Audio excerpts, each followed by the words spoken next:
வள்ளிஸ் கிச்சனில் இப்போ நம்ம பண்ண போகிறது முட்டை உடச்சி ஊற்றின குழம்பு. அதுக்கு மசாலா ரெடி பண்ணிக்கலாம். வானல் அடுப்பில் போட்டுட்டு ஒரு பட்டை, 3 ஏலக்காய், கிராம்பு, ஜீரகம், மிளகு இதை முதல்ல போட்டோம். ஜீரகம் பொரிஞ்சிடுது. இதில் சின்ன வெங்காயம் 1 கப்பு போட்டுக்கோங்க. ஆனியன் வதங்கிறதுக்கு 1 ஸ்பூன் ஆயில் போட்டுக்கோங்க. ஒரு சின்ன துண்டு இஞ்சி, ஒரு 10-15 பல்லு பூண்டு உரிச்சு வச்சுருக்கேன். இதை இது கொடுக்கும் வதங்கிடுது. இதில் நம்ம 1 ஸ்பூன்னு வெறும் மிளகாய் பொடி போட்டுக்கலாம். 1/4 டீஸ்பூன்னு மஞ்சள் பொடி, 3 தக்காளி கட் பண்ணி வச்சது அதையும் இதில் போட்டுக்கலாம். தக்காளி நல்லா வதங்கிடுச்சு. ஆஃப் பண்ணிவிட்டு இதை நல்லா ஆற வச்சிடலாம். வானல் அடுப்பில் போட்டுட்டு ஒரு 3 ஸ்பூன் ஆயில் போட்டுக்கணும்.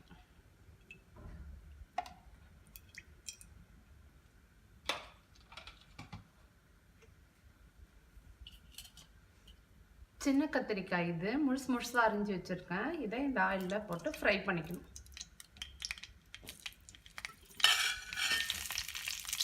கத்திரிக்காய் நல்லா வதங்கணும். அதனால் நம்ம மூடி வச்சுட்டு அதுக்குள்ளே மசாலா ரெடி பண்ணிக்கலாம்.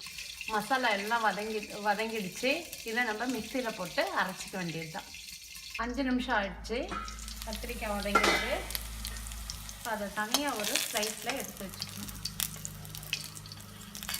அந்த எண்ணெயிலே காஞ்சதுக்கப்புறம் கொஞ்சமாக கடுகு போட்டுக்கலாம். கடுகு பொரிஞ்சதுக்கப்புறம் ஒரு வெங்காயம்,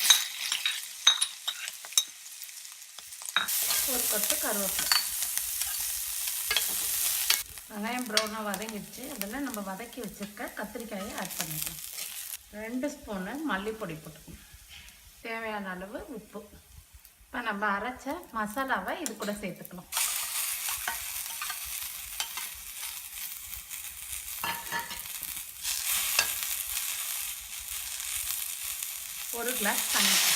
ஒரு கிளாஸ் தண்ணி ஊற்றிட்டு மூடி வச்சிடணும். குழம்பு கொதிக்கணும். ஃபஸ்ட்டு நம்ம தேங்காய், 1/4 மூடி தேங்காய், 1 ஸ்பூனு கசகசா அரைச்சிக்கணும் மிக்சியில். கொதிச்சுட்டு இப்போ நம்ம முட்டையை இதில் உடச்சி ஊற்றலாம்.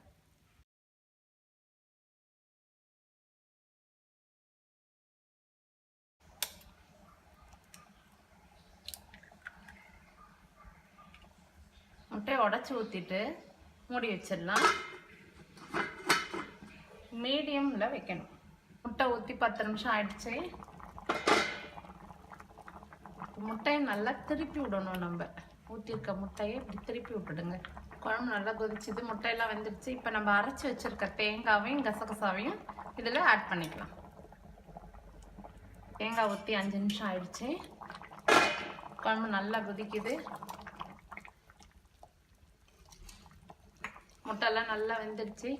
கத்திரிக்காய் சாப்பிட பிடிக்காதவங்களுக்கு முட்டை உடச்சி ஊற்றின குழம்புல இந்த மாதிரி கத்திரிக்காய் வதக்கி போட்டிங்கன்னா இன்னும் கேட்டு வாங்கி சாப்பிடுவாங்க. ஒரு தடவை எல்லாரும் ட்ரை பண்ணி பாருங்கள். இப்போ நம்ம இதில் கொத்தமல்லி தழை போட்டு இறக்கிட வேண்டியது தான். சுவையான முட்டை உடச்சி ஊற்றின முட்டை குழம்பு ரெடி. லைக் பண்ணுங்க, ஷேர் பண்ணுங்க, சப்ஸ்கிரைப் பண்ணுங்க.